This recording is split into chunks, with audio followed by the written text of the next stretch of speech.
Good morning, all of you. In the previous class, we studied about physiography of Kerala. Physiographically, Kerala is divided into highland, midland, and lowland. Today, we are going to study about climate of Kerala.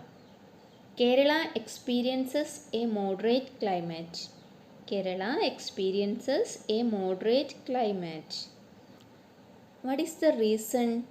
Nearness to the sea is the main reason for a climate which is neither too hot nor too cold in Kerala.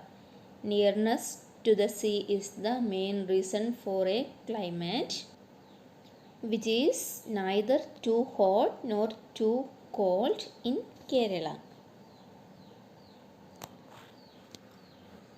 Kerala experiences a moderate climate. Do you know about the rainy season of Kerala?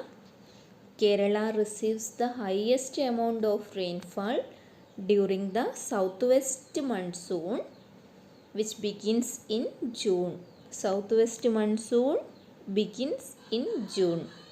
It is known as Idavappadi or Kalavarsham. The northeast monsoon is known as Tulavarsham. Evening showers accompanied by thunder is the peculiarity of Tulavarsham. Kerala received the highest amount of rainfall during the southwest monsoon season. Southwest monsoon begins in June. It is known as Idavappadi or Kalavarsham. Southwest monsoon season is known as Idavappadi or Kalavarsham. The northeast monsoon is known as Tulavarsham.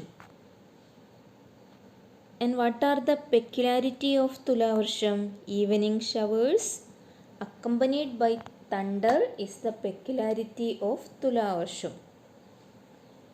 Do you know the climate in the month of December? By the end of December, a slightly cooler climate is experienced.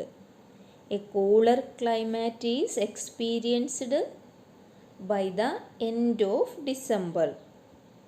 In Kerala, the summer season begins by the middle of February. Summer season begins by the middle of February. Kerala experiences a moderate climate. Southwest monsoon is known as Idavappadi or Kalavarsham.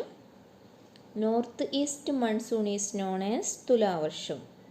By the end of December, a cooler climate is experienced in Kerala. The summer season begins by the middle of February. What features of summer are experienced in your locality? Try to find out. Our next topic, rivers. There are 44 rivers originating from the Western Ghats and flowing through Kerala. Of these, the Kabani, the Bhavani and the Pambar flow towards the east. You know which is the longest river in Kerala? Periyar. Periyar is the longest river in Kerala. There are 44 rivers originating from the Western Ghats and flowing through Kerala. Of these, 3 rivers flow towards the east. Listen the name of the rivers. Kabani, Bhavani and the Pambar flow towards the east. And which is the longest river in Kerala? Periyar. Periyar is the longest river in Kerala. Write down the uses of rivers. For example, drinking water. And find out the other uses of rivers. There are 44 rivers flowing through Kerala. Periyar is the longest river in Kerala. Today, the rivers in Kerala are under the threat of pollution. List out the other problems faced by the rivers in your locality. For example, bank shelving. List out the other problems faced by the rivers in your locality.